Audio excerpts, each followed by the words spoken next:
अस्सलाम वालेकुम, मैं हूं डॉक्टर नैना ताज। आज हम बात करेंगे नॉर्मल डिलीवरी ना कराने की क्या वजूहात है। बहुत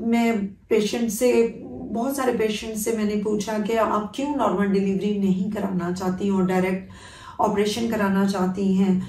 तो उनके अंदर जो उनके खदशात थे और जो उनके जो माइंड में इश्यूज थे जिसकी वजह से वो नॉर्मल डिलीवरी चाहते हुए भी नहीं कराना चाहती, तो वो क्या प्रॉब्लम्स हैं वो ये हैं कि उनके माइंड में ये बैठ गया है कि अगर वो नॉर्मल डिलीवरी कराएंगी तो फिर वो अपने हस्बैंड के काबिल नहीं रहेंगी, यानी जस्ट लाइक हस्बैंड की फेवरेट नहीं रहेंगी।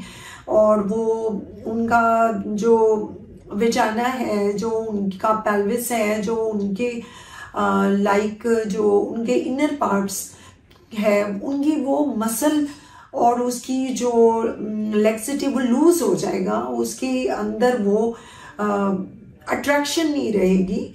तो दैट्स वाई वो इस वजह से अपनी नॉर्मल डिलीवरी चाहते हुए भी नहीं करा सकती। और उनके because of husband demands, because of her wish, तो हम उनको बताना चाहते हैं उन फीमेल्स को कि नॉर्मल डिलीवरी से वो ना घबराएं, नॉर्मल डिलीवरी कराएं, वो ज़रूर कराएं। और उसके बाद बहुत सी ऐसी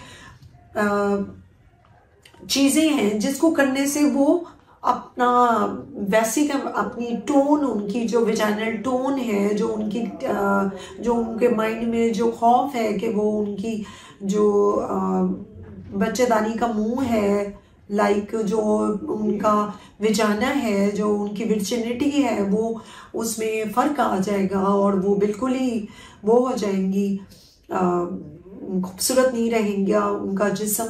तो उनको आफ्टर डिलीवरी अगर वो अपने डॉक्टर से कंसल्ट करती हैं और डिलीवरी एक बहुत अच्छे डॉक्टर से कराती हैं जो कि उनको एपिज़ोटमी, जो उनकी विजाना को डिलीवरी के लिए एडजस्ट करता है और उसके बाद उसको वापस अपनी प्रॉपर जगह पे स्टिच कर देता है, उससे उनको काफ़ी रिलीफ मिलेगा।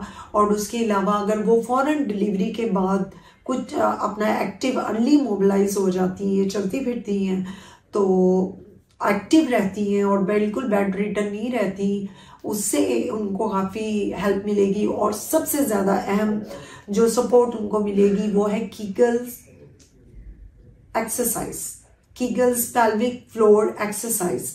जी बिल्कुल, वो क्या है वो कीगल्स पेल्विक फ्लोर एक्सरसाइज?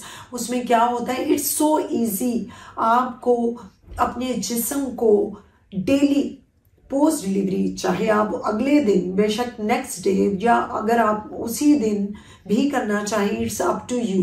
उसमें क्या करना होता है कि आपने अपने जिस्म को, यानी अपने यूरिथ्रा वाली जगह को, अपने पेशाब वाली जगह को टाइट, उसको कॉन्ट्रैक्ट करना होता है, उसको स्केड़ना होता है, उसको प्रेशर से कंट्रोल करना होता है, जिससे क्या होता है कि वो मसल्स कंट्रैक्ट होते हैं और उनको अपनी जो उनकी टोन है वो वापस आ जाती है। तो उन्होंने कैसे करना है, उन्होंने एटलीस्ट फॉर 10 सेकेंड्स के लिए अपने जिस्म को होल्ड करना है 10 टाइम्स फॉर 10 सेकेंड्स इन अ रो, एक ही दफा में। यानी स्केड़ना है, छोड़ना है, स्केड़ना है, एटलीस्ट स्केड़ना है, छोड़ना है, स्केड़ना है, छोड़ना है। क्योंकि वैसे तो रिकमेंडेड 1 मिनट है, 60 सेकेंड्स है, कहीं पे 30 सेकेंड्स, लेकिन मिनिमम आप 10 सेकेंड्स, इट्स सो इजी। हर घंटे बाद, हर 2 घंटे बाद, हर 3 घंटे बाद, जैसे ही आपको याद आए, आप अपने जिस्म को बैठे बैठे, लेटे लेटे आप अपने जिस्म को ऐसे अकड़ा सकती हैं टाइट, उसको कॉन्ट्रैक्शन के लिए मसल्स की। इट्स तकरीबन ये 70 to 80% आपकी जो टोन है, लेक्सिटी है, और जो उसकी प्रॉपर ओरिजिनल जो उसकी जैसे कहते हैं ना कि खूबसूरती है, उसको बढ़ाने में हेल्प करता है। उसके अलावा कुछ विजाइनल रिजुविनेशन क्रीम्स हैं, लेकिन वो भी डॉक्टर से वो रिकमेंडेशन के बाद, वो जेल्स हैं, कीगल्स लुब्रिकेटिंग कुछ जेल्स हैं, कुछ टाइटनिंग क्रीम्स हैं जो मेडिकेटेड हैं, वो भी डॉक्टर रिकमेंडेशन के बाद आप यूज़ कर सकते हैं। और फिर भी अगर कभी ऐसा हो जाए और आपको इशू हो,